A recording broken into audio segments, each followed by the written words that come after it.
Alright, good morning folks. I am a few minutes late today. I got busy at the store, but I am here now. So, picking up where we left off, we have here the Silent King's Throne. If you'll remember last time, we cleaned up some of these lighting effects here. We just strengthened this color, some of these places. And then we spent a lot of time working on this copper bronze color that's here. That turned out really nice. It's very warm. It has a lot of oranges and browns and reds down there. It really comes back as a coppery kind of color.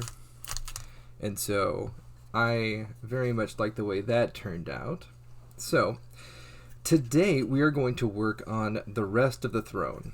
Now, if we take a look back at our reference here, when you look at the rest of the throne, the parts of the throne that are black in color mostly, those, I believe, have a very slight green tinge to them. And so that's what we're going to use to pull together these pieces of stone as well as the rest of this throne. So we're going to have this be kind of our unifying theme, as well as these guys who are going to be in that tesseract glow that we had talked about before.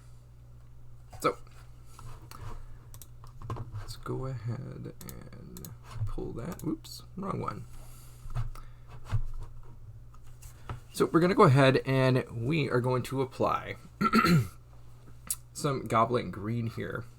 Now I'm going to add a little bit of black to this, so a little bit of matte black is going to come in as well from Army Painter, and this is what we're going to use to put on our very just light green effect. I don't want to go crazy here, but what I do want is for it to be something that unifies the piece together. So I'm going to start by adding some green here in one of our cells in our palette, and then I'm going to add just a touch of black to bring it down.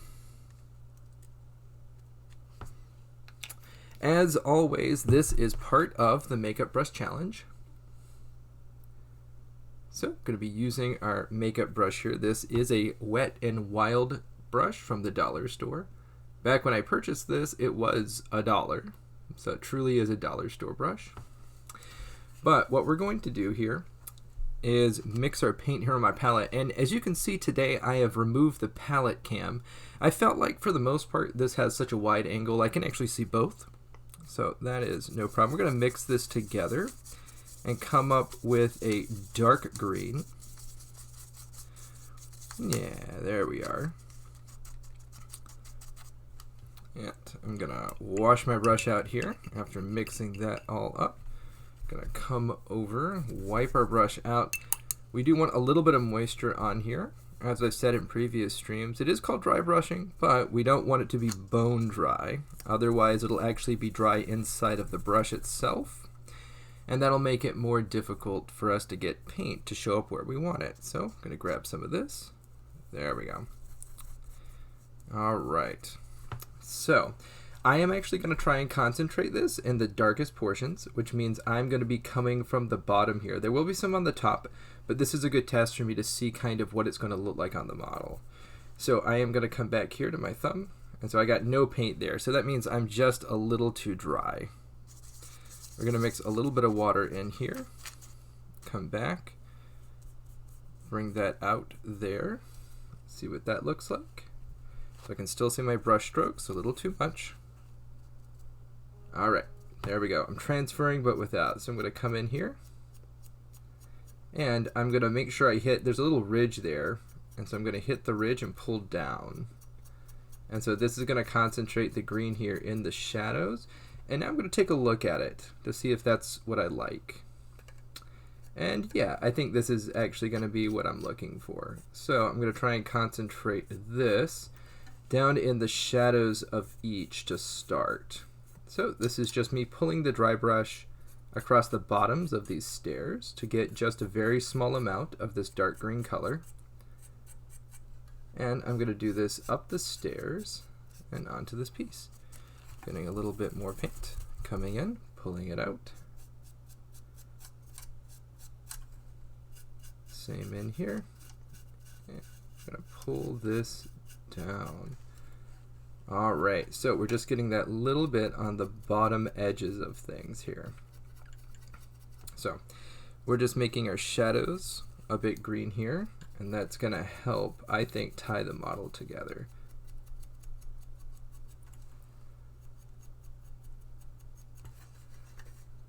So we're just pulling down here. This is very, very subtle. It's not something, I don't think the camera will actually pick up all of that well.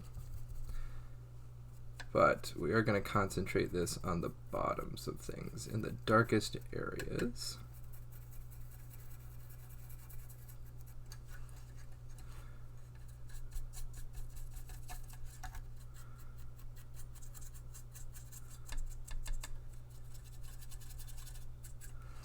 Necrons do tend to have, for the most part, just because it does match a lot of the lore pictures, many times you'll see these kind of shades added to Necrons. Usually not at this stage. Oftentimes what I'll do with this kind of green is I will add this in during kind of the phase that we were putting these lighter colors in, these lighter grays. One of my darker grays will oftentimes be mixed with the green. But I wanted a little bit more control over it this time. I'm just strengthening this green in the shadows. That way it kind of is just where I want it.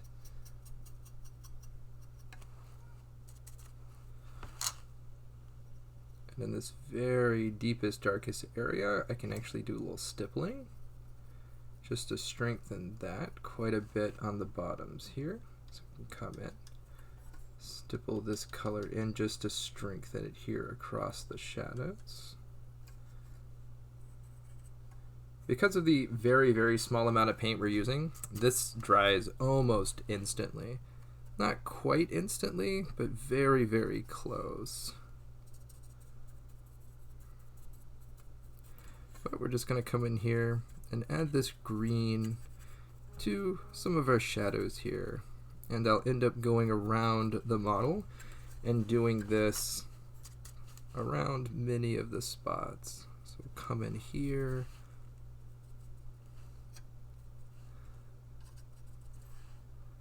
To this area. Just adding this green into our shadows. And so this is definitely detail work here. And it might be kind of getting close to the kind of maximum amount of detail something like this is even capable of doing. Just because this brush is so large. It's small in other ways and large in others, which is always kind of an interesting concept. It's good for some smaller things, and it has issues with some of the others. But then for bigger things, it's not quite big enough. Kind of right in the middle of a lot of stuff. Just in here. This also helps me hide these little areas here where I got a little bit of the metallic paints, places I didn't want. So I can come in here and I can add this into my shadows. Here I'm just using a stippling action to bring this in, and in the very darkest areas I am not adding any green paint, because as dark as this paint is, it's still going to brighten up that area. So if I get it somewhere I don't want, right now where it's not quite dry, I can just pull that off right there with my finger, and I'll be stuck with an even darker shadow, which really helps us to add some more volume to some of these parts. Not something you would necessarily do on your just infantry, but whenever you're dealing with something like the Silent King and you want a really nice showpiece, these kind of things, these little details that you're adding in, do I think make the difference.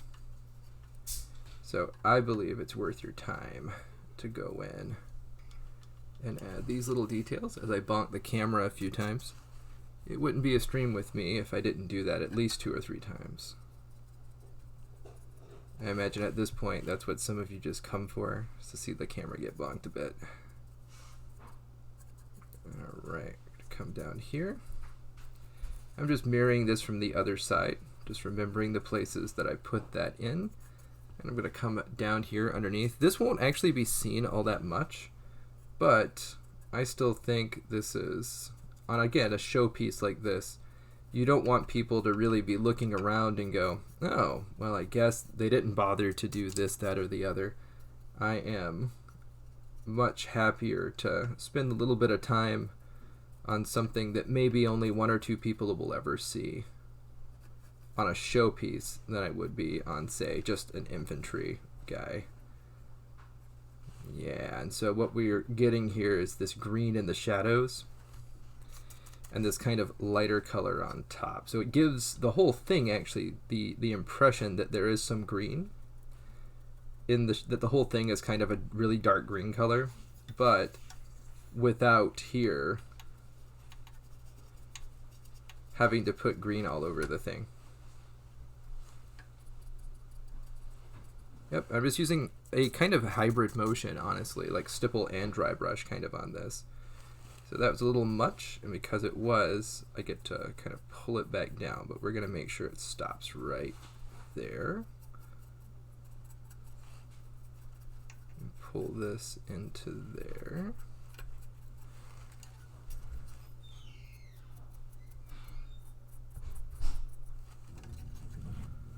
All right.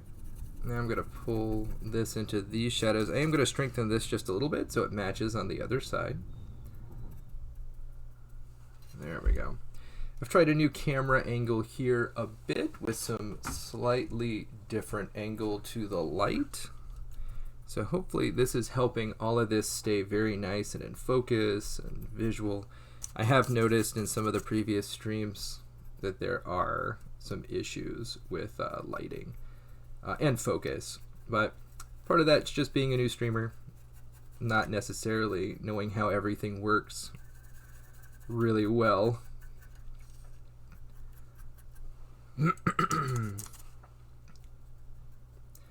Pull some of that. We will need a little bit more of this on the palette in just a moment. So today I'm hoping to get through all of these effects here. Look at that. I didn't even notice this guy. There's a little scarab right there. We'll have to make sure we do something with him. I had not even noticed. We'll have to highlight him in some interesting way. Whoop. Lost my brush there. Yep, let's create a little bit more of this paint.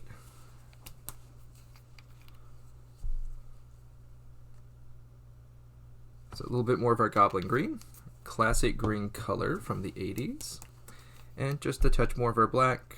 This is about a 2-to-1, maybe a 3-to-1 ratio of our black to green here, just to bring it down and make a really kind of shadow-worthy dark green. All right, get most of that out. Come back.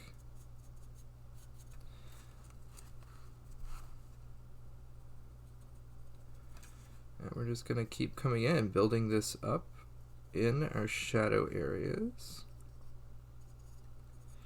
And that does mean coming underneath some of these bits here, and then some of these areas. This also helps to take care of any place that I might have made a few mistakes here with, say, the metallics, or the non-metallics, I should say, where I might have come in and made an errant brush stroke, had some stuff someplace I didn't want.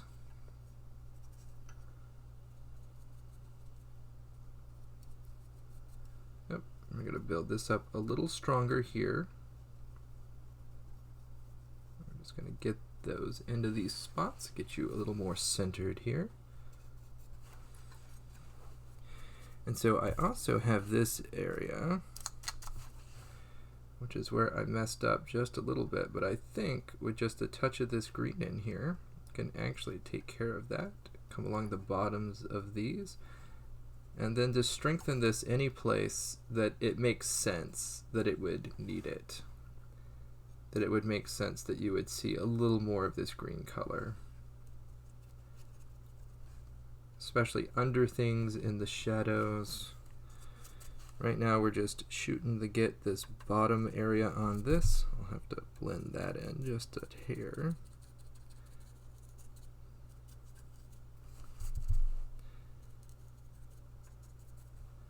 Yep, so we're coming in here, grab the bottom of this.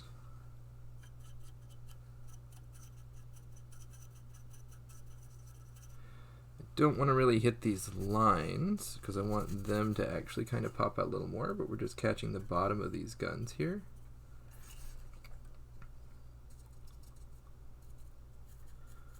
And we're just building up the color. Again, this is one of those things that is not super duper exciting, but building up your colors places really helps to create volumes. It really makes it look believable that this object is bigger than it really is, because you're trying to sell the light on these things. And as we're just coming in the shadows here for that. Then before we're totally done with this step, I am going to come in with a dry, just a very, very light dry brush over quite a bit of the tops of this model. But here, we're going to avoid that piece right there. And we're going to come just along the outer edge and get our green color on this and on this. Avoiding this bar right here.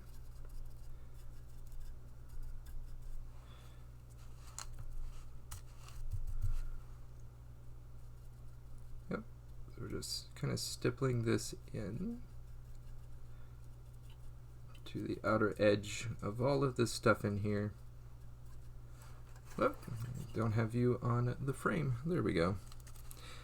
As I said, I'm just coming in here on this piece. This is more about just kind of tapping the color in where I want it. And what I'm trying to avoid is, you can see these highlights that were formed by the previous dry brush step. I'm trying to avoid obliterating that. I don't want to remove all of that. I want to enhance by putting some colors next to it. And so this is going to be kind of a patchy green that we're adding in, just so I don't destroy my previous colors. And I don't get it some places that I want to keep more metallic-y. Just kind of giving the idea that maybe there's a couple of different types of metal on this, or whatever it is the Necrons might have used. I assume some type of metal. It's their favorite material to work in. Whoop. And we're just going to keep adding this green color in where it makes sense, into some of these shadows, but not into the deepest recesses.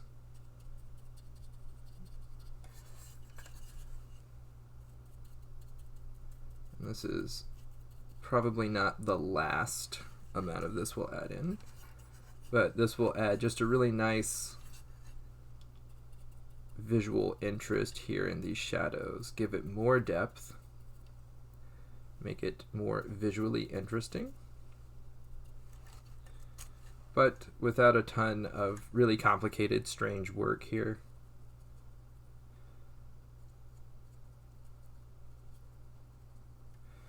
Could probably do this just a hair bit neater with a better brush. So when you're doing this, I would probably recommend like a size 1 type Artis Opus brush, or like a Regiment brush by Army Painter. Pardon me. Those size brushes, I think, are really what this kind of thing wants. Alright, we're going to get that down into there. Avoiding some of it, because I definitely want to... This thing is old, very, very old, and while it's well kept, it's not... They generally don't have everything kind of perfectly kept. So even though this is something that they would have taken pretty good care of, since it is the Silent King's throne, it would not be without any show of age. There would still be some amount of age to it. And so having this color be slightly splotchy, I think helps sell that, especially given all the other work that has been done.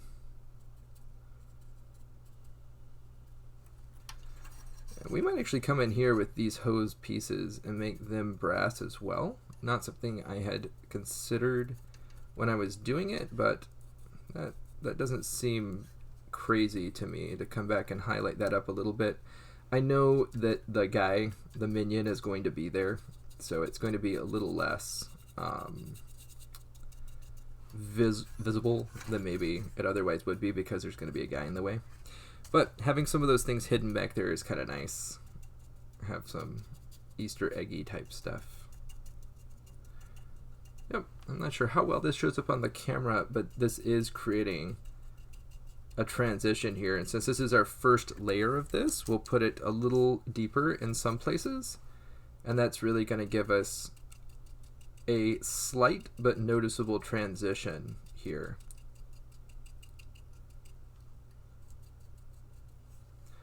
Because we're going to come in and have it just build up. We're not going to change the content of the colors. We're not going to make it a little more black or a little more light.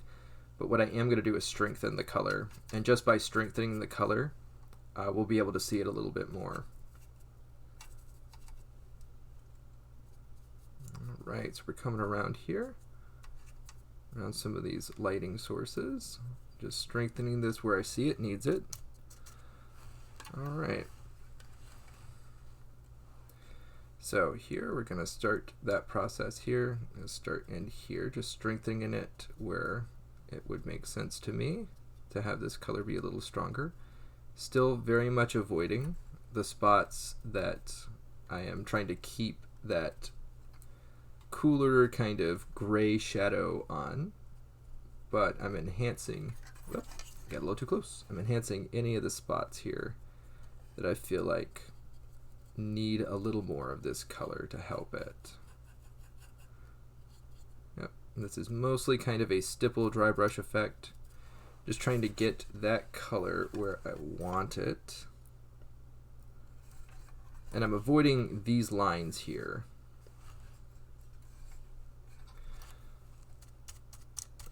All right.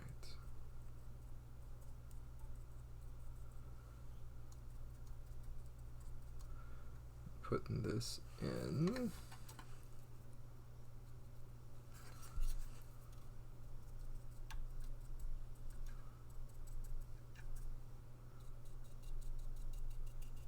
You can see that color just a little stronger now, a little lighter looking, a little easier to see. Just as it builds up on the model.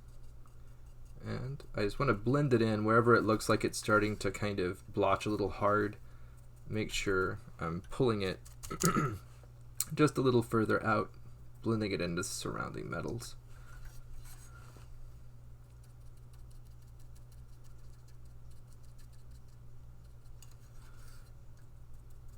And again, I'm not too worried about my hand touching this. Get you back in frame. I'm not too worried about my hand touching this. It dries so quick.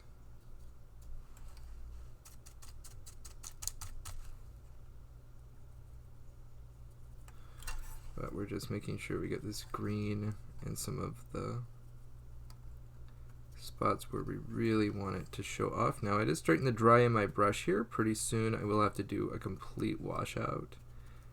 In truth, I probably should have done this ever so slightly sooner, but you know, when you're going, sometimes you forget. Am I going for any dynasty in particular? So I'm gonna make this fit. This guy always has, this is the Silent King, Cesaric. It has to be the Caesaricon dynasty.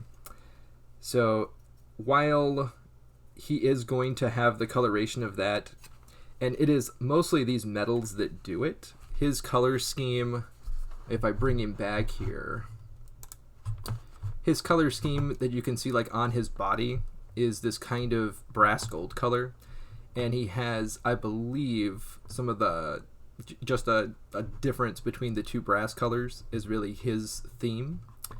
So as long as I get this on him, I'm feeling pretty okay that he's going to read as Caesaricon Dynasty. But that being said, the rest of my army is painted in purples and blues, And so I will probably bring some of those themes over to him. That way he looks like he belongs to the layman that's looking at it. While most people who play the game will know that it is the Silent King, and so he has his own dynasty. For me personally, because I am oftentimes showing off Warhammer in the store, I need things to read a little bit cleaner and a little bit more obvious for laymen who come in and look at the things. So it's kind of a strange thing to think about when you're painting this, but I do consider it when I am going, and I try and make even people that are stuck in their own dynasties have a little bit more of a general theme in my army.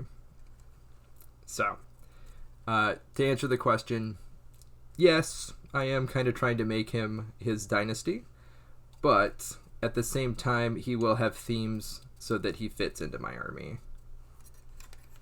So, just multiple considerations there. Alright. So, this is very subtle. This is not jumping out. But at the same time, it is noticeable in real life. It almost comes across as a slight glow from the bottom. But when taken as a whole, when you look at it, it does appear that this is a very, very dark green. So, I'm going to grab some more of this green now, and I'm going to wipe almost all of it out, and I'm going to give this just a little bit of a dry brush so that I can pick up some of that green on this top area, but not a lot, because I don't want to obliterate all of the work I've already done. So I will need to mix up a little more of this, unfortunately.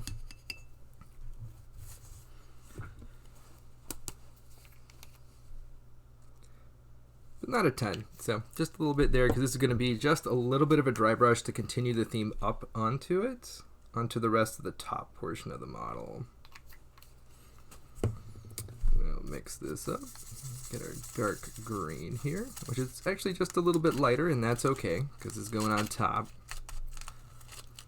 Gonna clean this out. If I were smarter, I would probably actually use another brush to grab these paints and mix them up. It would save me a little bit of a washout, and probably add some life for whatever is remaining on this brush here.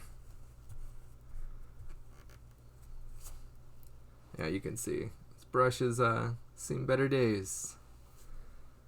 Well, we're going to grab this in here. I'm going to get most of it out. I am going to check this since we just did a bunch of stuff there. And if you look there on the thumb, you can see it is adding paint but not adding brush strokes, and that's what I want. So I'm going to come in here. And then this is also very subtle here. So add that in, get a bunch of it out. This is where you're going to see this the most, I think, on the stairs too.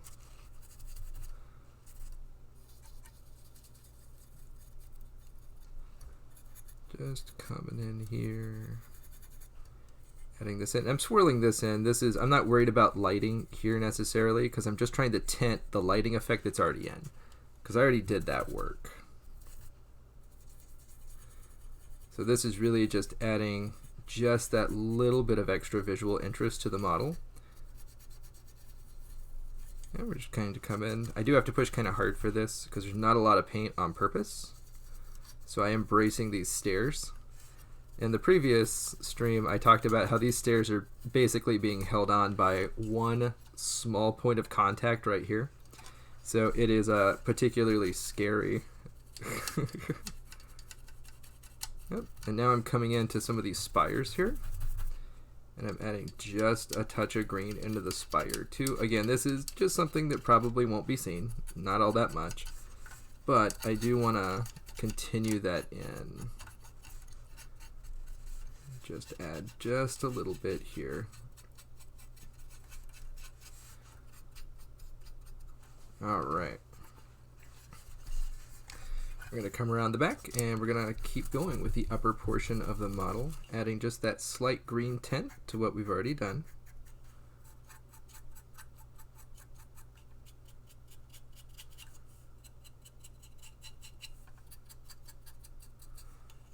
Again, this doesn't need to actually be everywhere either. This is just to add just that little bit of extra visual interest, and it is just a really, really subtle thing. So I'm really just hitting the top areas. Any of these areas that were previously hit by the lighter color of gray that we used when we dry brushed, that's what I'm going for. I'm trying to hit those up and just add just a little bit. And I'm stabilizing these upper portions.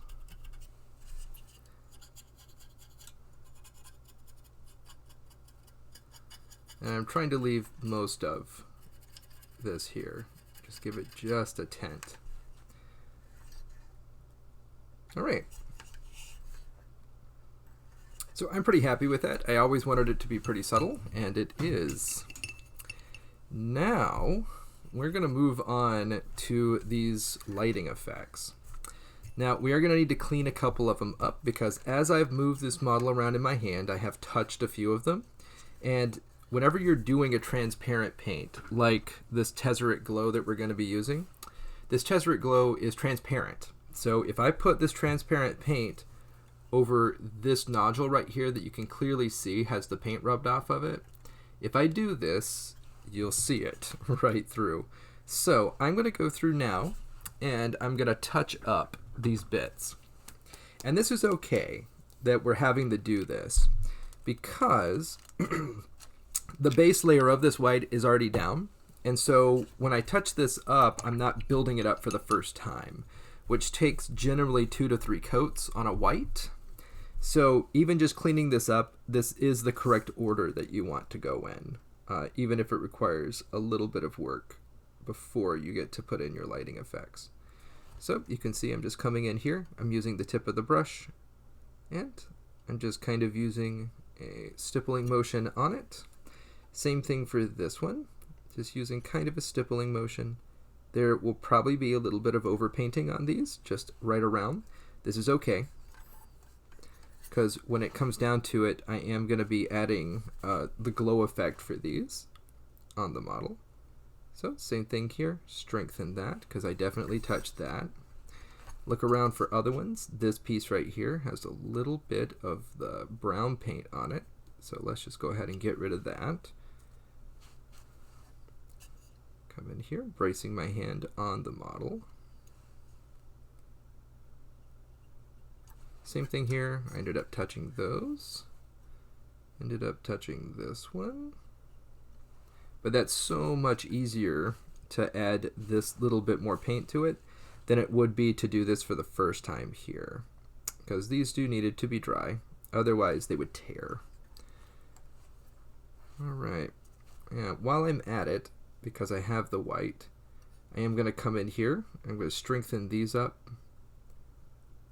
because the greater this color, like the stronger this color is on the model, the more concentrated it'll appear right here, which is great because it's right in the center. And then this ball has always kind of been a problem child for getting into it. In some ways I can see the argument for doing this piece in pieces to be able to get to this a little better, but I think this would be penny wise and pound foolish. I think if you did this, you would suffer through trying to get this where you want it later in the build, and it probably is just not going to be worth it. I think you just kind of have to work with it the way it is. Alright, I'm just going to clean up some of this lightning. This is also where I've touched it, I believe. But any spot that I see that just needs a little bit of strengthening, that's what I'm doing. Being careful now not to touch them because they are wet. I'm happy with him. You can see he has some volumes across him. I did not get the paint in all of the areas that have the little markings on him like that, and so I'm pretty happy with the way he looks, and I think that's going to be a pretty nice end result because I do have those darker and lighter spots. Alright, and look at that, I touched the stairs in just the right way, and it looks like, yep, so yeah, this little tiny thing is holding the stairs on. So let's see how bad that is. Not terrible. So what I'm going to do is I'm going to reach in there with this little bit. This would be another good argument for why a plinth could help you out. I'm going to pull this down just a hair. I'm going to put that on there. And then I'm going to hold this in place. So what I just did was add a little bit of Tamiya ultrafine cement. And this is giving me a place, just a little bit, because I want it to dry pretty quick. This is giving me a place, or it's giving me a place on the model that's kind of gooey. And now that should go back. So when that's fully dried, it'll be very strong, or at least stronger than it was because I broke it just then. But when working with these big models, it's good to have your glue handy. You're definitely going to pop some pieces off. You're definitely going to make some mistakes as time go on. That's not a problem. No reason to freak out. All right. So let's get this Tezzeret glow going. I am going to mute real quick because this, you can see, separates really badly. Which is sometimes a feature. Sometimes all this yellow right here, this is fluorescent dye that's been added to this green paint. So if you just wanted this yellow, you let this paint separate, don't mix it up, and you can grab this yellow, and it is a very, very bright fluorescent dye, almost like you had opened up a yellow highlighter. All right, I'm going to go ahead and mute, put this on the mixer.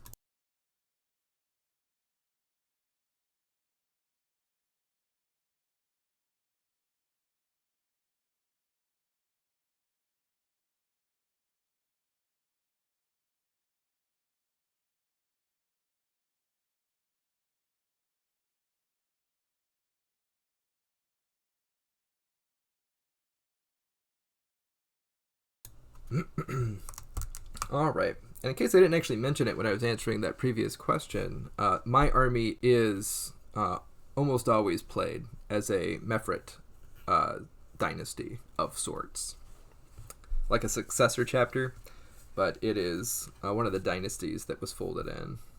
So let's go ahead and grab this. I'm going to put this on our palette here.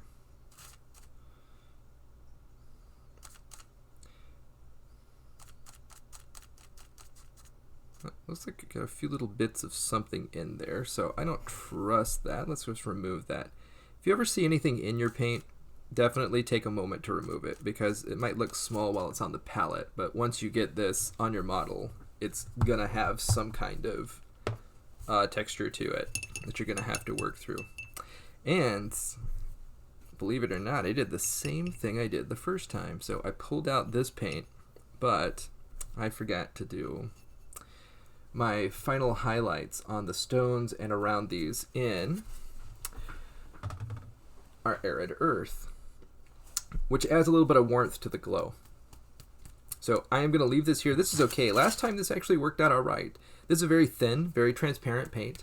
It's not really designed for you to be able to dry brush it, but I do want to dry brush it. So the bug becomes a feature here. Let's clean off this right here. And last time, that actually gave me the ability to dry brush that. So, luckily I made the same mistake. So, let's grab this, because we're going to start putting our final highlights around things. And we're going to use this to enhance some of our glow effect and add a little bit of warmth. So I'm going to come into these areas here that would have it, and I'm just going to hit all around, just enhancing that. So the areas that are in here that already have the really strong white are going to be the brightest portions.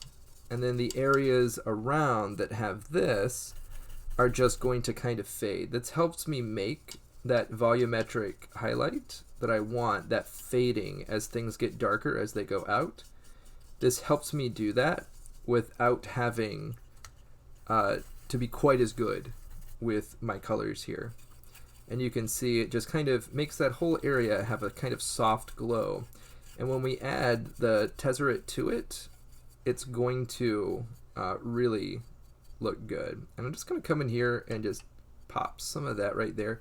There's so many little bits of visual interest down in there that I didn't want to hit with white because it would have been overpowering. Same thing here. We're just adding just a little more highlight to the edge here, making sure this rail stands out so that it's well defined. But if I did this in white, it would be too strong. So in this case, we're just coming through with this arid earth, hitting the tops of things. So same thing here for the stairs. And so this does not obliterate the green that we got on there. This just enhances the edge of the stairs. Yep, you know, I can tell the stair thing where I damaged that, it's going to be a problem. So maybe in a future episode I'm going to come in and show you how I'm going to end up enforcing that, reinforcing I should say, as it clearly has some damage. Although, based on how fragile that was, I would imagine that is a common problem that people have with this model. There's a few models out there that just, they have a certain problem. You know it going in. Things like the Nightbringer definitely are really, really happy to fall over on you. This one apparently has the Stairs of Doom, where they just kind of want to break on you. Alright. And we're just enhancing some of these areas here that we know we're going to grab the glow. I'll get you back in frame. With something that's not just a pure white, because it's going to be a little much.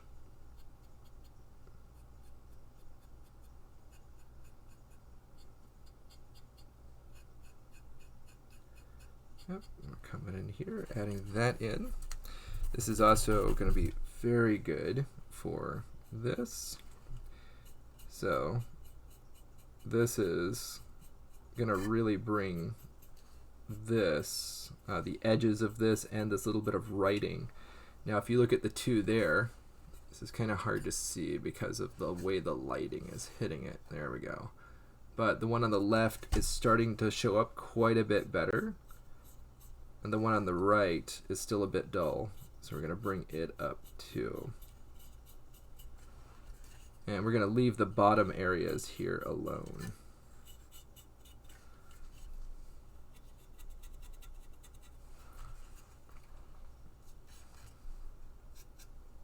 Just bringing that highlight around. So I might actually have to glue another little piece in there to hold everything down. Come it in the back. Adding our highlights to these pieces. And this allows me to put a relatively strong highlight, but without it being pure white. That pure white is just really, really, there's just nowhere to go from it. This also, because it's got yellows in it, it really helps to not obliterate our nice green color that we added on at the bottoms there. Careful not to go too far in. Some of this is in shadow, so I want to make sure that I don't get rid of all of that.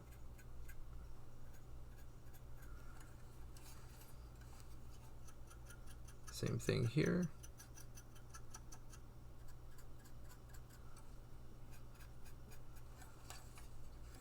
And I'm just hitting the tops of these bits here. Get you back in the center of the frame.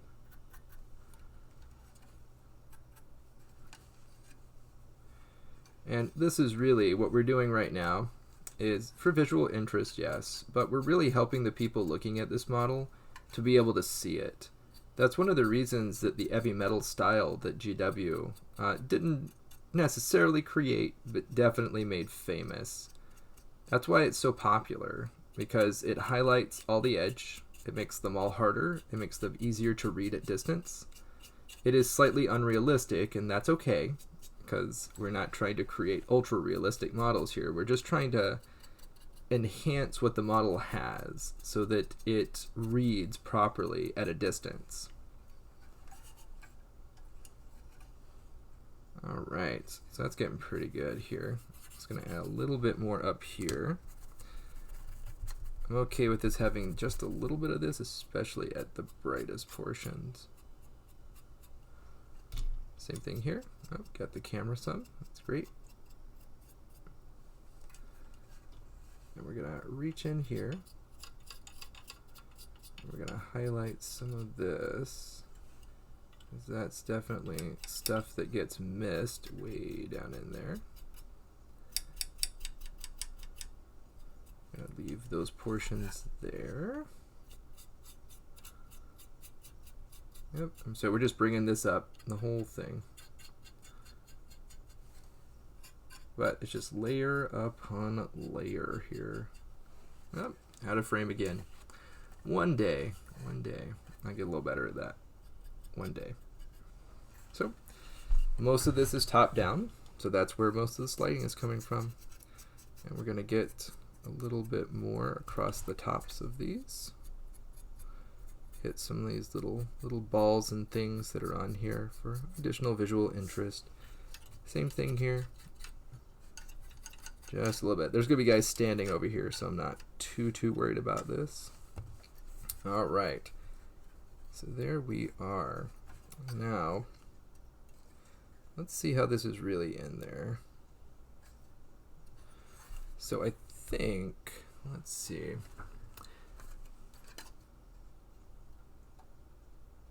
Yep, that's definitely where I've broken it. So I think what's going to happen is as I move this around this whole stream, I am going to keep kind of touching it. And when I touch it, I think it's going to end up getting additionally broke. So I'm going to go in there with just a little bit more. And now I'm going to hold it in place here. And let's see if I spend a second on this, it'll stay kind of where it needs to. If I put glue down in there, what'll end up happening is it, as cyanoacrylate glue, which is what these super glues are made out of, as they dry, some of the glue evaporates. And on the area around where it's evaporating, you will get a dusty appearance. This is why if you ever glue your models and immediately put them in some kind of box, whenever you open the box, because that glue has evaporated as part of the drying process, you will see a very fine kind of dusty effect on the inside of the box and all over your models.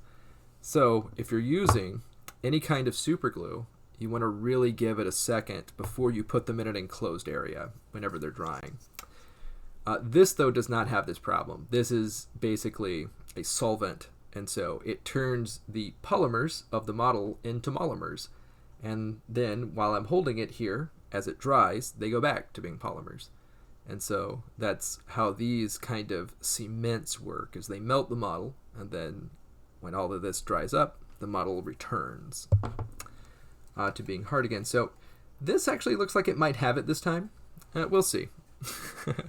As I move around the model, I'll probably bonk it again and, you know, probably get ourselves in trouble. All right. So now that we've done this, yep, so this is going to be a little bit drier. So now I should be able to come in and start to get this. So let's see kind of how that looks on this.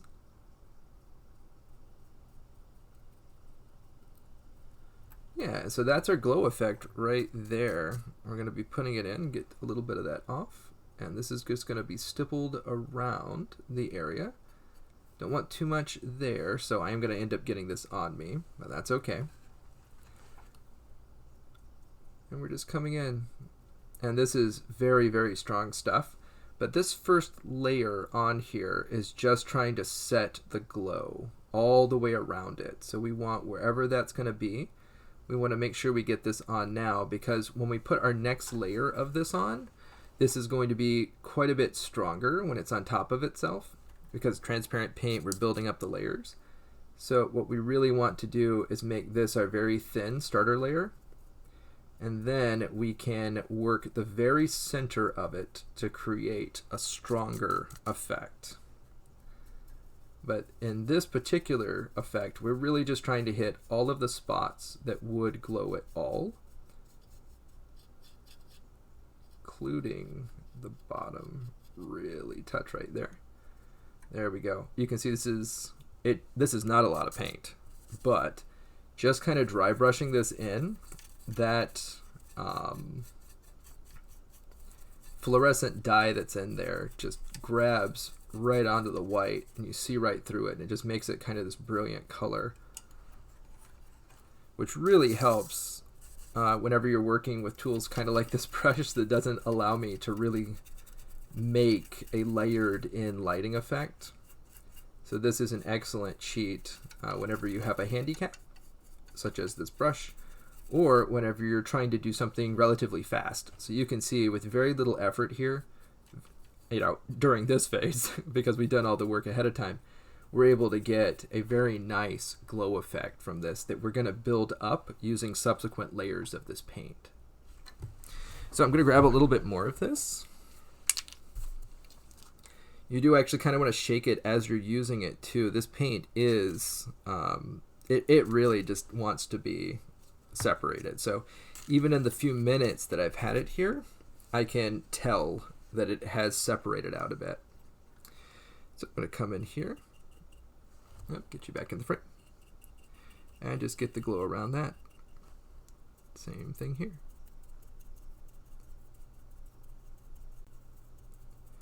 And we might have to come back in with white, strengthen it up again. It could be that when I come back here and I'm looking to see what this looks like, that the very center of this won't take the paint quite as well as I want. And so that could mean that I'm going to need to add a little extra white, which will be challenging given the brush that we're working with. But that is part of the fun here, is to see what we can do with what we got. All right. Now this goes in there. Yep, so the goal here with this stage is really just to touch everything in there and get a nice base for this glow. And so I know it's hard to see, but there are these balls under the throne here. And so anywhere the white paint was, it's going to be a lot stronger. Come in here with that. That was a little bit yellow on this side just because it was kind of... There we go. Add some more of the green back in, especially right there. Okay. And so you can see that glow effect's really doing its thing. We're going to come on the back of this, and we're going to add some of that glow effect here too. And so now I'm just kind of looking at where this would be. And we're going to put the glow effect on the back of this. Maybe just on the edge of this. And then the glow effect would be here as well, but this guy's standing there. So we're just going to hit that area and this area. And the reason this works here is because this is basically dry brushing this in. And so the areas around this kind of feather. It's not just leaving a blob of paint, it's feathering the paint in. And so that is what's really helping this to work here. And then if we bring back our Silent King, yep, so these little balls right here, I'm gonna not bother putting more white on them, at least not for this stage. And then I'm gonna add just a little bit of glow effect on these guys as well. And you can see that really just elevates the model just right away, the glow effect. And so just looking at this, I am going to need to use white again on it. So let's get a little more of this paint. This is kind of the easier steps here because we're really just putting this paint on. I'm not using any particular kind of technique or worrying about exactly, you know, it's got to be this exact way. This is just kind of getting paint on there. I don't want it to be too splotchy, which this paint can also do. So I am being just a little careful of that, but other than, you know, making sure it doesn't build up in weird ways, I'm not being particularly technical here. Get this ball here so you can see what I'm doing. Just come down in here. And now I'm using this very much like a traditional paintbrush, just kind of painting it on and then stippling a bit to move the paint where it needs to go. I'm not terribly worried about the glow effects in here because this guy is going to be glowing as well. And you can overdo these glow effects. You're trying to sell that there is a glow effect, And if you really did it like with the intensity that some of this might actually be at, I think it would overwhelm what you're doing. It would remove some of this subtlety that I think really helps to sell this. And even though it might be more realistic to do that, I think it would do you a disservice. So be careful you don't overdo your glow effects. This is a fairly large model, and it can kind of take that, and so I'm just adding that in there, and I'm going to smooth it over. I'm just going to blend it as I go, because, yeah, that's right there. That's going to glow onto the edge of that. And so I'm going to get quite a bit of this paint, and we're going to treat this paint almost like a wash on this guy, because he has quite a bit of crevices and other things that this paint's going to want to sink into. So, and I'm not thinning this in any way. I don't want to add water to it. Water's polar. This paint has a fairly low surface tension, and by adding water, which is polar to it, we're going to increase the surface tension by quite a bit. This means it won't easily flow into these gaps that I'm looking to fill. I'm trying to fill the gaps and trying to stay away from the raised portions. So we're going to come in here and use a pretty strong brush stroke here with quite a bit of this paint. And very quickly you can see that this is going to find those recesses, and because we didn't paint white into them, it's going to look really nice. Grab some more paint here. Paint this. I'm going to have to turn him around to do his other side.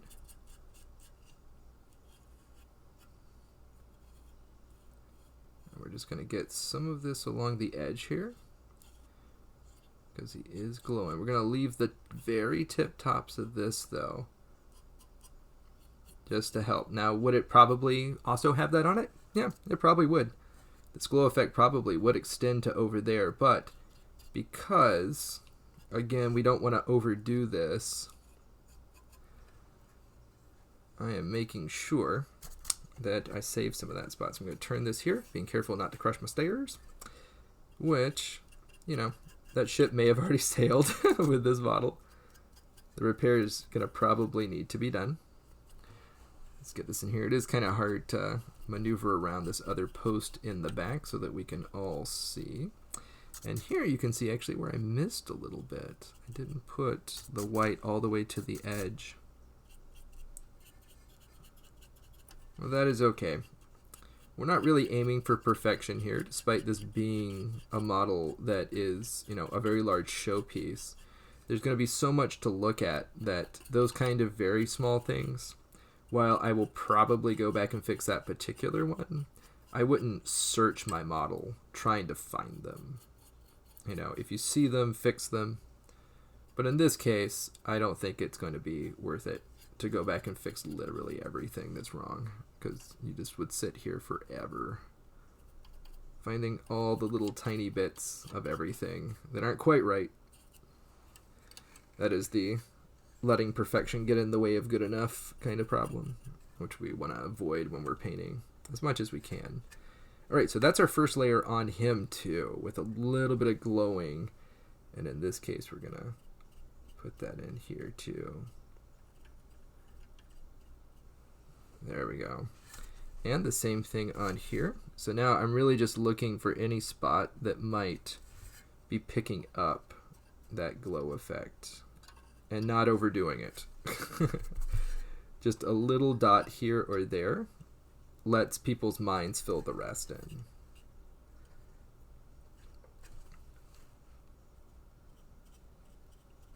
Because then you get the glow from the back of his head there. Alright, which we got up there. So I added just a little bit here too. But not on top, because it's not magical light that flows around things. Alright, so for our first layer of this, we're almost done. We're going to go in here and do up the lightning. And for that, we're going to use a little bit more. We're going to put this on fairly strongly, just like we did for this top here. So this is going to be a pretty, I would say thick, but thick is not quite the way this works. And so I am going to just put it on. I'm not going to worry about any particular techniques exactly right now. Just getting this on. We're going to make sure we get it all over everything. because I am going to be putting basing material on this. So I'm not worried about any overspill onto the bottom part here. But we don't want to see any white. If we need more white, we can always come in and fix that later. We can add more white, but I don't want to see white on this model where I simply didn't paint it. Oh man, the stairs are definitely sad. Again, maybe not using a plinth wasn't the best idea, because I am kind of handling this model quite a bit, even though I'm trying to limit it to these strong portions. You know, the stairs just are a little weak point that I have mentioned before. But what I can do is stick another piece down there and just reinforce it a little bit. And just moving around the model, going into the lightning, making sure I don't see any white, and putting a fair amount on here. It's okay if this goes into the recesses. That just is going to give me a little bit more visual interest on this lightning. I don't want it to be crazy and pool everywhere, but I certainly don't mind if this is darker in some places and lighter in others. We had a similar thing going on with the lightning on the veneers.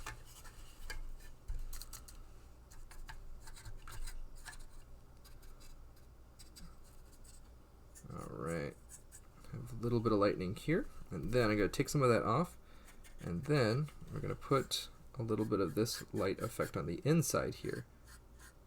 So I'm just going to come in here, because there's definitely a lot of lightning going on down here. And so having this effect under there and it being shown on things is fine.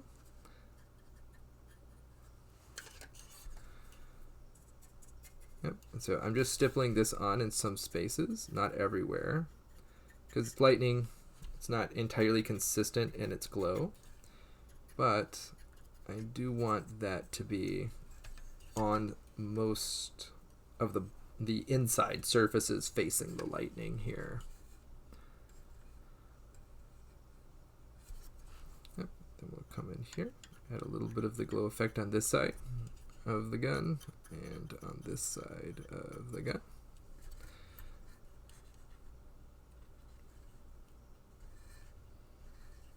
Alright, so before we add, oh, that didn't quite get there, but before we add anything else to this, it needs to be very, very dry, because once you get a transparent paint like this, or really any paint, but in particular this kind of transparent paint, if you touch it while it's wet, it'll tear and it'll leave a coffee stain type effect where you'll have something. This also happens if you let it build up too greatly, but in these recesses it'll definitely do this, where you tear the center of the paint out, leaving the edge that did dry, and it'll have a dark circle, and there's really not a good way to fix that.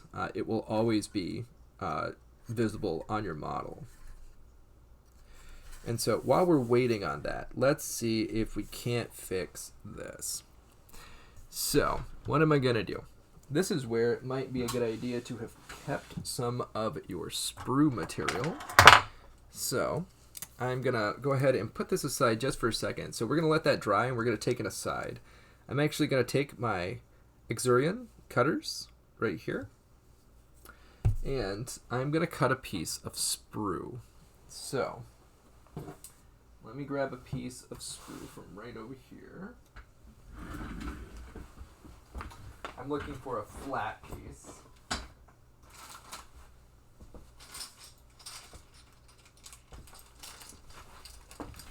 Alright, let's see what we got in here.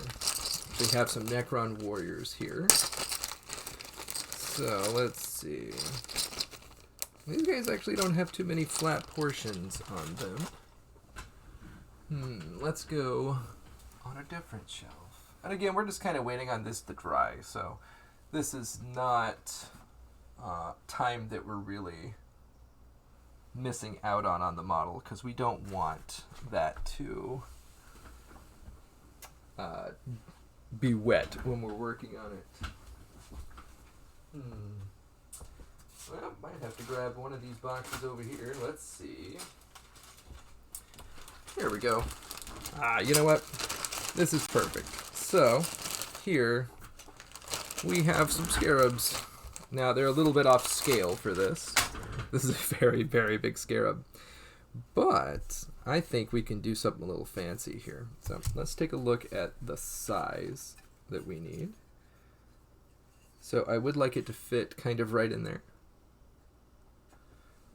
So, what I'm going to do here is I believe this small one right here will do just fine. So, I'm going to remove this guy.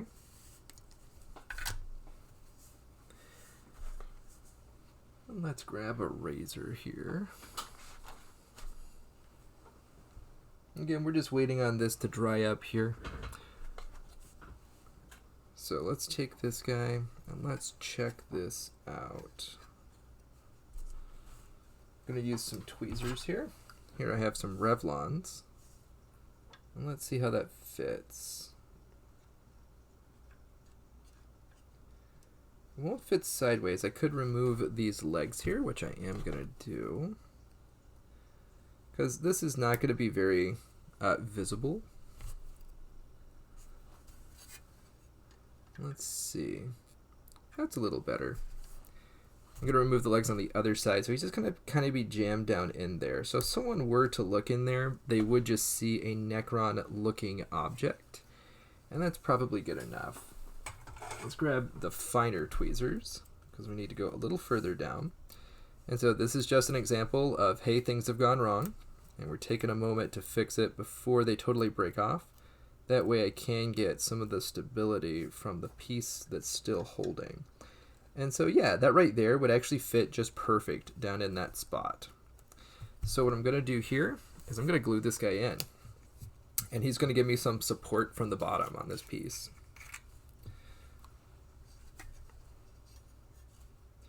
And yeah, I can see where that really is starting to basically be done here. So we're going to add a bit of glue. Not a crazy amount, but definitely some. I'm going to grab this here. And now we're going to come in with our tweezers. And we're going to drop it right on the ground. Just as I had planned.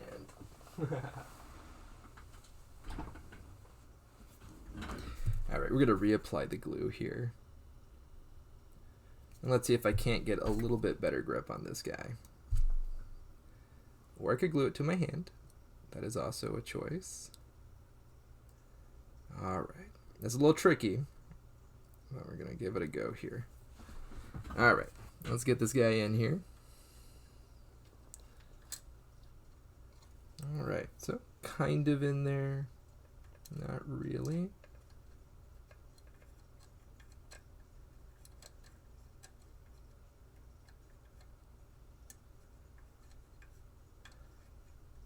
Probably doesn't show up super well, but he's just getting worked into this little divot that is under the stair. Alright, now he's definitely in there. I'm going to raise the stairs up just a bit.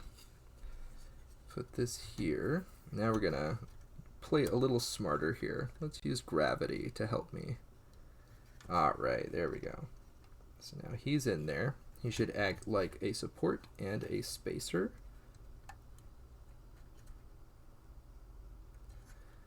Alright. So now he is down in there. The stairs are very close to being correct. Let's push on them just a hair more. Yep, I know this is really hard for you guys to see, but basically there's a little notch that I'm shoving this scarab into. And so you can probably see him right there. Yep, there he is.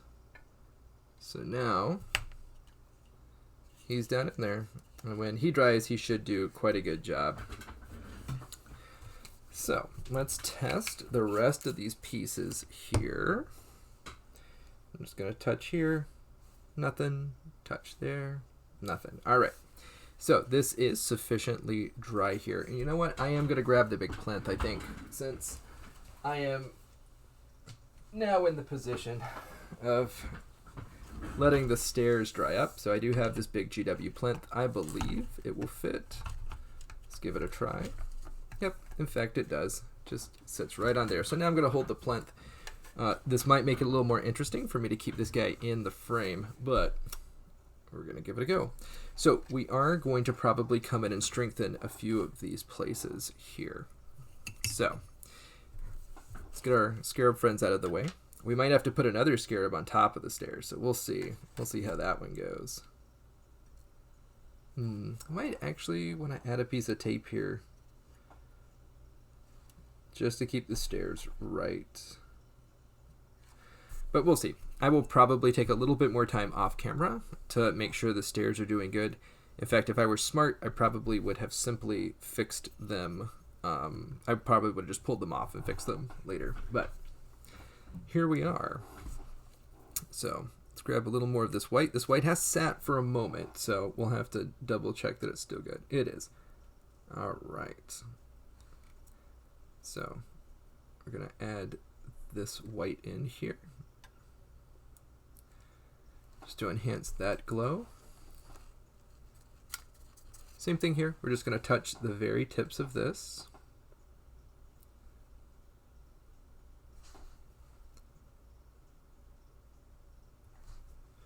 And this is just adding that very brightest part of these glow.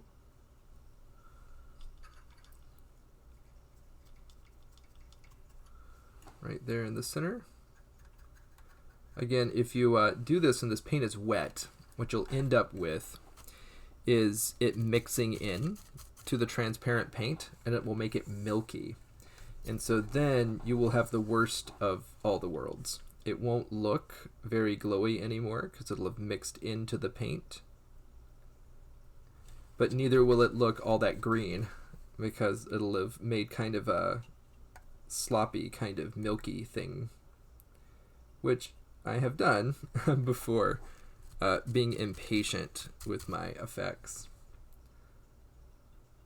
Right, so we're just gonna put this in. I'm gonna come from the top here and try and make almost a halo of this around this model. It's okay to get some right there. And then we'll make the bottom of this just a little darker, but I am going to pull this down just a hair so I can have some more to work with. Yep, and this is just making some white area for the brightest part of these glows. Same thing here. So we have the brightest part of the glow, and then we work it in around because we don't want this to be too crazy of a transition here. And now I'm going to do the same thing in here, coming in. Oh, let's get you back in frame. Coming in here on my lightning, and on these smaller balls on the inside. And so this is just going to add some additional visual interest, highlight where the lightning is going to be the hottest here. And I'm going to remove some of this paint because I don't want to overdo it here. We're just going to come in and highlight right there. This is kind of a hybrid stipple / dry brush action here, and I felt like that was a little too much there, so I'm going to go pull it off with my finger before it dries. That needs to be blended just a hair. Yep. Very good. And then this area right here, I'm going to make sure it gets plenty, because this is kind of the top part of his chest, and then this is his face. And so, yep, that's that plinth at work. Here we go. I'll recreate what I was doing just then. I was just stippling in this area here with the white, and there's very, very little paint on my brush. Not a lot at all. But this is just to get the highest portions, and then right there it needed to be blended, and right there I'll come back in, hit some of that. There we go.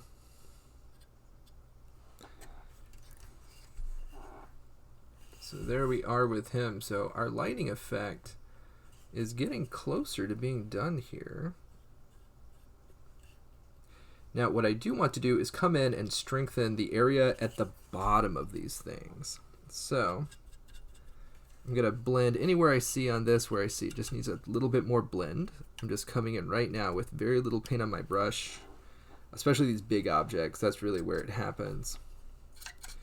I'm going to dry brush the lightning down just a little bit. I'm going to add just a hair more paint. Again, I'm just going to try and make the upper portion of this a little bit lighter. This will also help on the lightning here because I can't really control exactly where everything goes. But if I make the under portions brighter, that will show up, and you can see right there. There's a great example of the spot. So I thought it was all dry, but it wasn't. That little piece right there wasn't. So this can be fixed, but I will have to put on more of the original color. So we'll come back on that in a second, and then I'm gonna dry brush around it so as not to get that area touched again. All right, here we go. So let's come back in and let's strengthen the areas below. So we're gonna start off by using this transparent paint, and then if I feel like it needs a little more, we'll use the paint that is very, very close to this called Moot Green, and it is, I believe, the paint that is actually in this that is being mixed with the fluorescent dye. This just will have a little bit less. So we're going to strengthen this at the bottom here. And we're going to blend in. We're just coming into each one of these glow effects and making this darker at the bottom than it is at the top. And we're just doing that by adding more paint because it's less transparent now that there's more of it.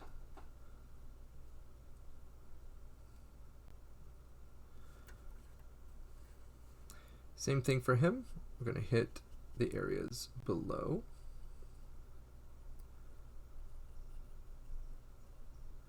And just strengthen this color where it should be a tad darker. Same thing on here, bottom of these balls here.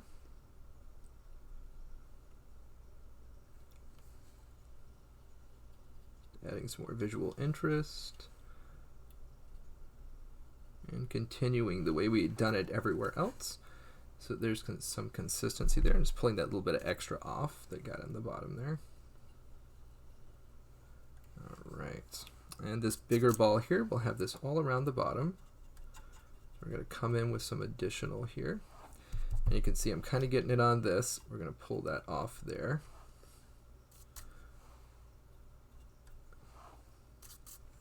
And I'm out of the frame again. Welcome to Plinth.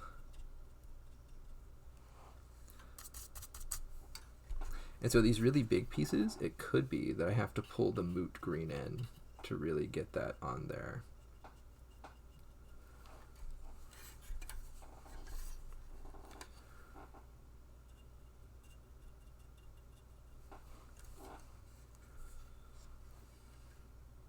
Go in here where his cheek's at, darken that out, darken the area here under. Yep.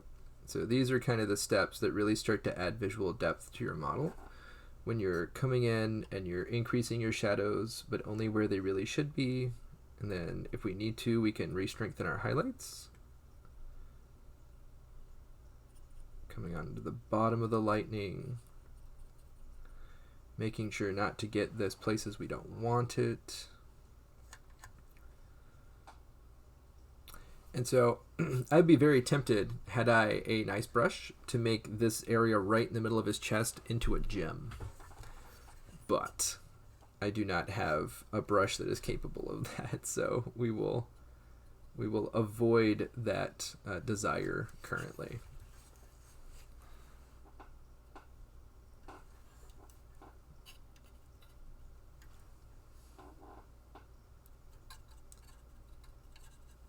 Alright, just have some darker areas there. You don't want to quite pull like that.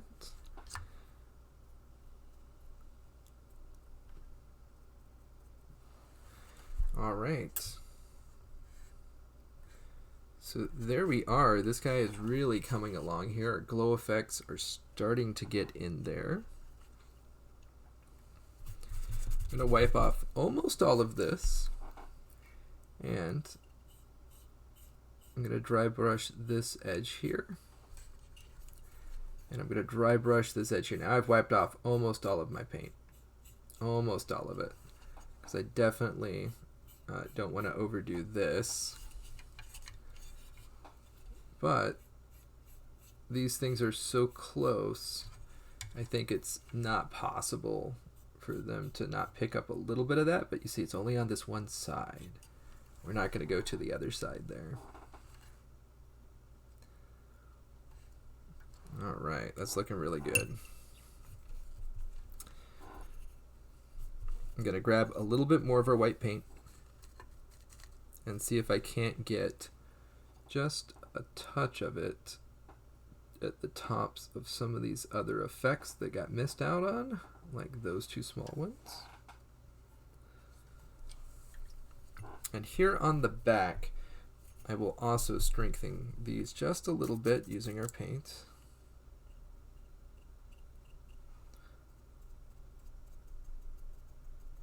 Yep, so now we're darker on the bottom, lighter on the top. Same thing here, darker on the bottom, lighter on the top. Alright, stairs, still questionable, but they definitely are better now that this guy is in there. It could be that I'm supposed to put another scarab on top of the stairs. That could also be the dealio. Because they really should be there. But yeah, that's all an off-camera thing. So I will fix those stairs. I'll let you know how I did it. But that is how it's going to be done. So here we are. So just to give you a good look at it, because I know I'm not always the best at keeping it in frame, but I'm always going to be telling you what I'm doing. So you can see that glow effect there. Looks pretty nice. None of this, of course, is perfect. Not that it would be without using this strange brush. But again, this is the point on the model where, you know, we've done all of our other work. We've worked really hard to put all of our foundations down properly. And now we're at the point where we can say, okay, I'm going to let good enough be. Otherwise, we'd spend quite a lot of time just working on every little tiny bit here. All right. So let's see if I can fix that little spot that I just touched and made a mistake on. I'm going to put this down. I don't quite trust that. Balancing it on the plinth, bad idea. Grab some more of this. So this is quite a bit, but I do need it to be quite strong because we're going to come in there and we're just going to fill it in. So, not the best. I'm going to remove some of that. But now I'm just hitting up any small areas that I see that I didn't hit the first time that are still white in a strange locale. Someplace that they really shouldn't be white.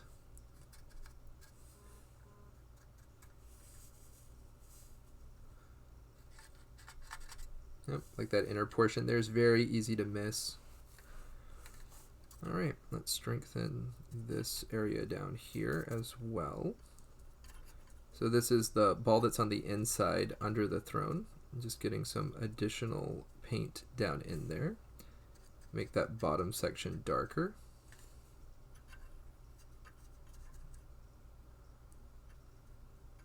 This is pretty hard to manipulate that paint into place, but there we go.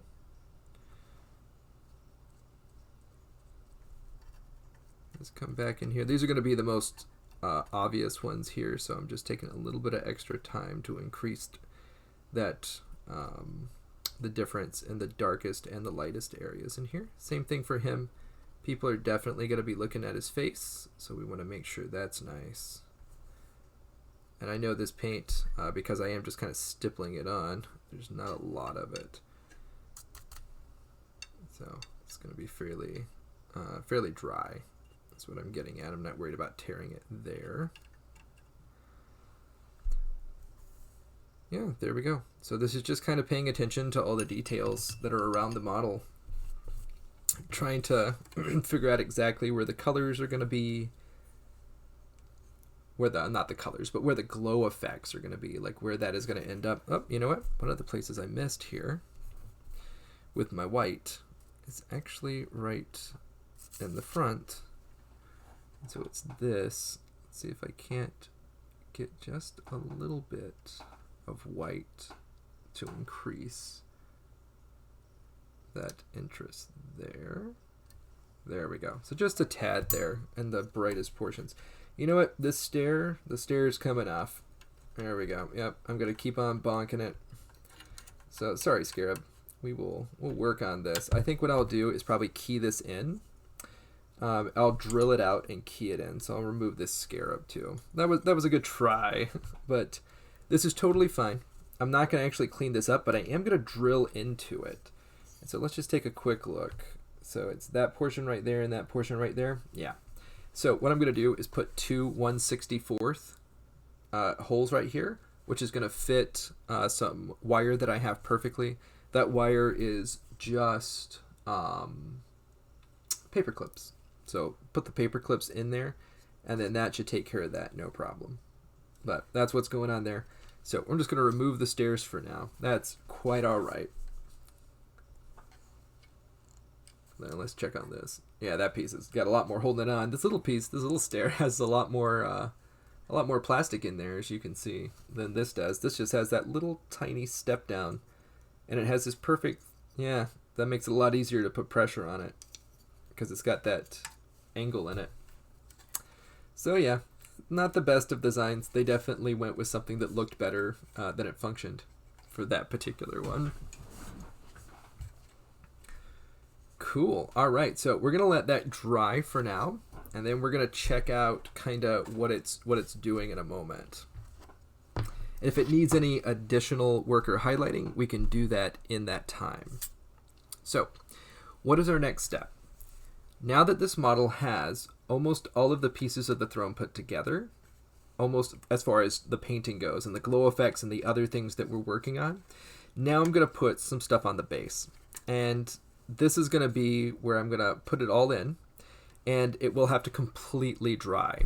And then in the next episode, I'm going to be able to come in here and add the glow effect to the ground, because we currently don't have that. So we'll add that in a moment. And I'll do it exactly the same way I did on the other. So let's go ahead and get started with our earth effect. I'm going to be using the same earth effect I did on these. So here's the Menhir from last time. And so that is Vallejo Brown Earth, or Terra Marron.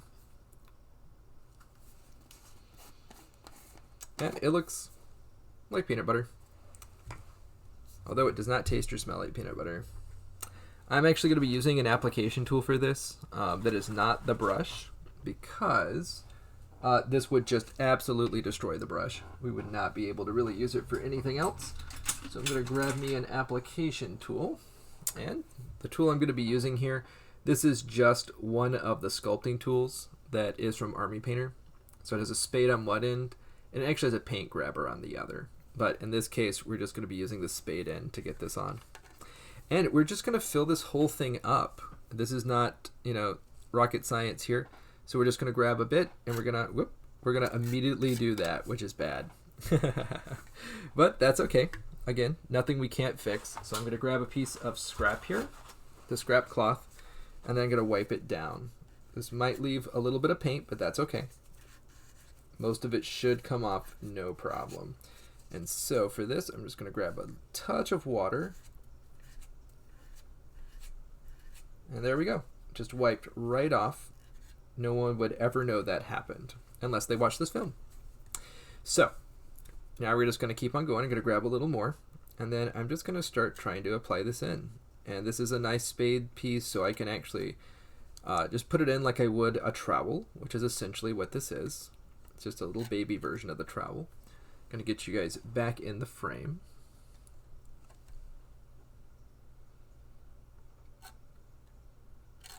All right. So get that on. We're going to need quite a bit of this stuff because this is a very large base. And we're going to do our best not to get it onto the model itself. This is a flying model. It at least has hover. I'll have to look at the keywords again. But the Silent King almost certainly would not allow random dirt clods and mud splotches to be on his throne.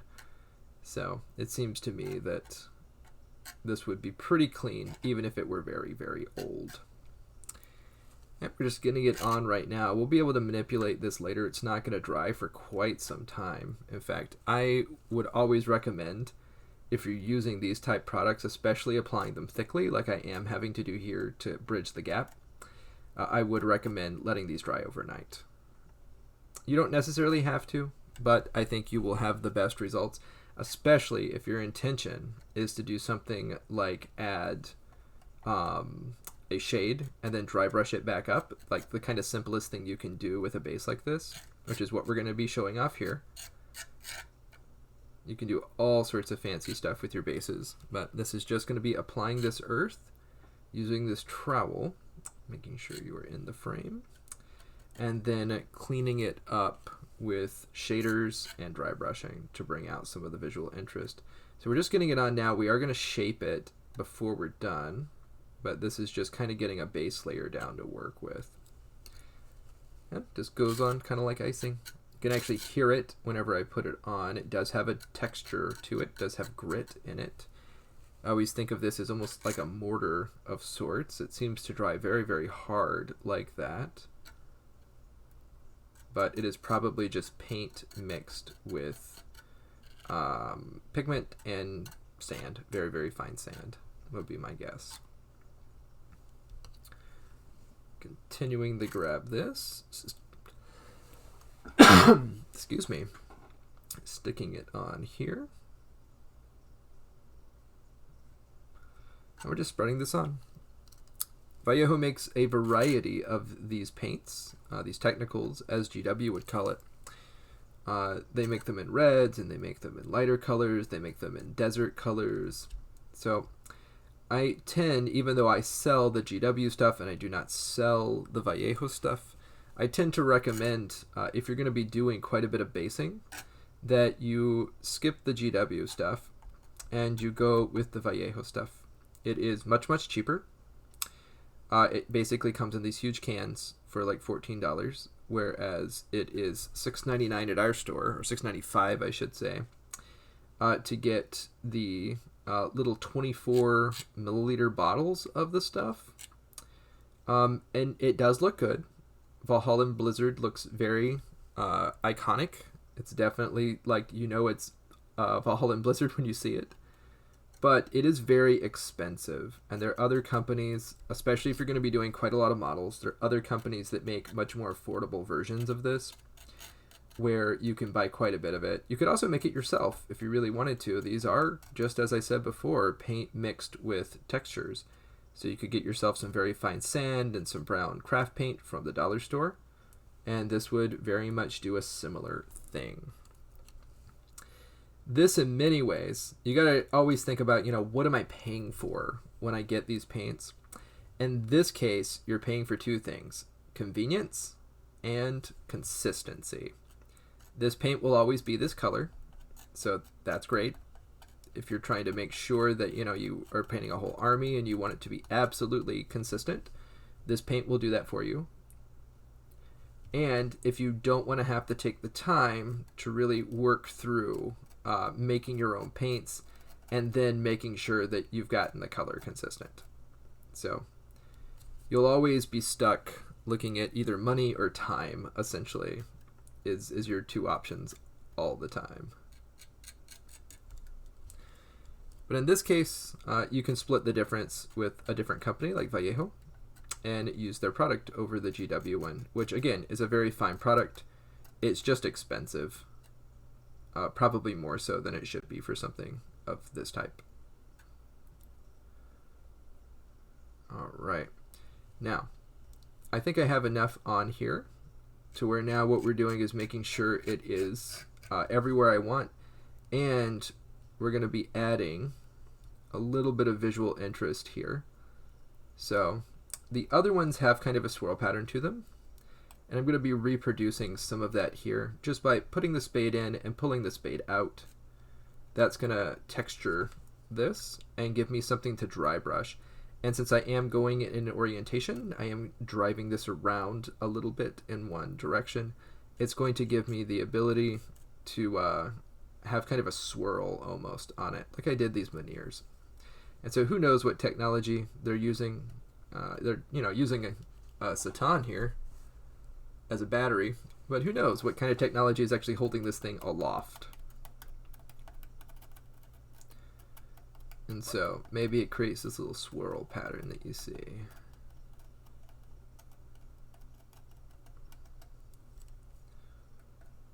I'm going to get that in there too. So I'm just pushing some of this dirt into the center area here.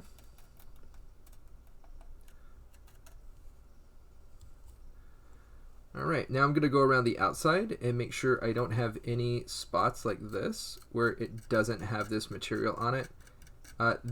You can always remove this material if it gets along the outside. So if you accidentally get it on this edge, this is fine. In fact, I'm probably going to wipe it down when I'm done here.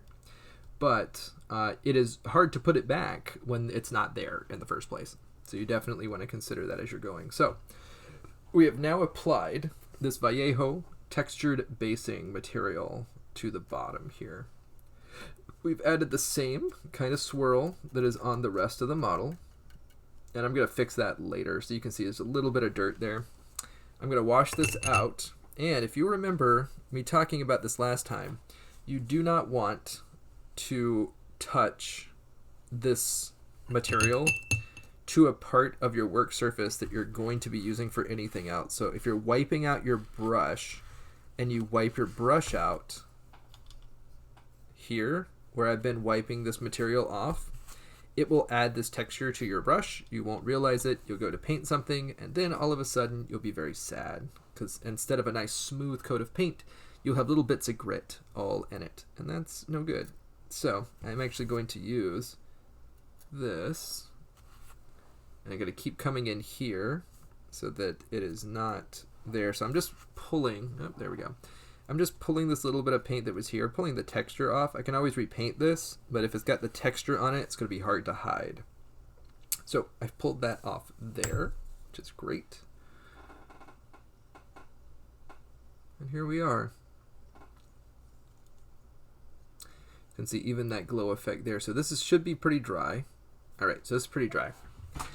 Now we're just going to give this a look. And we're going to spend a second making sure that there's really nothing else that needs attention here. Making sure I didn't miss any pieces where I can still see the white. Making sure there isn't, as far as the original base coat for the glow effects, making sure I didn't get paint someplace I didn't want it, so that I now need to clean it up. Just turning it here, being very careful not to touch any of that, because that stuff, you will not realize it and it'll go everywhere. You'll be very, very sad. So right now it looks like that is pretty well taken care of. Now one of the things I realized I didn't do very well on this bottom on these brass pieces is I didn't add a darker element next to the lighter elements to sell that there is some depth to it. And so right now, that's one of the things I'm going to do. So I'm going to add a little bit of black to my palette, and this is just some minor cleanup stuff here. In between the two takes, what I am going to do is clean up the bottom here. I'm going to go ahead and add our shade, and then I'm going to put the texture onto it. And so here, I'll finish that other thought in just a second, but what I'm doing is going anywhere you see kind of this lighter area too, I'm just hitting it with just a tad of darkness, and that is going to help where you can see like maybe the light is coming in at a certain place, but then also it's in shadow up here. So this adds again just a little bit more texture to the model, just a little bit more visual interest. and I'm concentrating this black here wherever there is damage, because that is basically where you would see the divot and the additional issues. Pull that in. There we go. And then we'll make sure we get this here as well. So this just kind of sells that it's a divot. The light's coming from the top. The light collects on the bottom. And it is in shade, in shadow here at this part.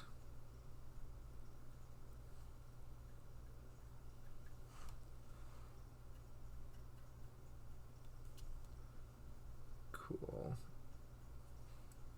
There we go. All right, there wasn't a whole lot of that. I just wanted to make sure I had some of that down. That way, we had just a little bit more visual interest here. I'm gonna make sure I get on this main column here too. Yep. Get you back in the frame. This is where it's slightly scary with this plinth because of the way I'm having to hold it. It is possible that the plinth lets go. Unlikely, but it is possible here. All right. There we go. And that adds just a little bit more visual interest to it. So, what's going to happen? It's going to be Christmas, and on Wednesday, I will not have time to stream. So, the next 2 streams are going to be pre-recorded. So, you can leave comments. I will see them. But they're going to be pre-recorded here, and I'm going to record these up over the next 2 days. This will go live on our YouTube channel as well. So, we'll have this up on our M3 Guild channel, so you can look us up at Modern Explorers Guild on YouTube. And the day after I put these onto Twitch, they appear there, so you can view them again. But we have about 10 minutes to spare here. I'm going to check on the chat. A few people in here. I don't know if anyone has any questions before I sign it off.